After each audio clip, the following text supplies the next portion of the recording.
Welcome to the Posital video tutorial on measuring wheels.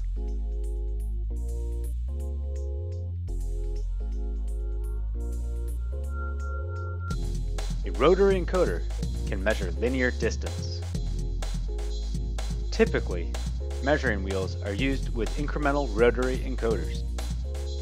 As the wheel rotates, the encoder outputs a pulse at fixed distances. Here's an example.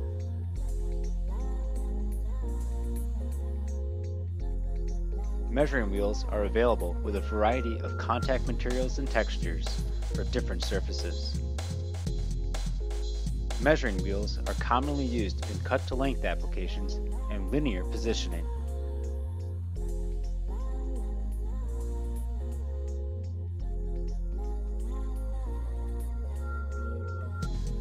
To set up a measuring wheel, you need an encoder, a mounting bracket, and a measuring wheel.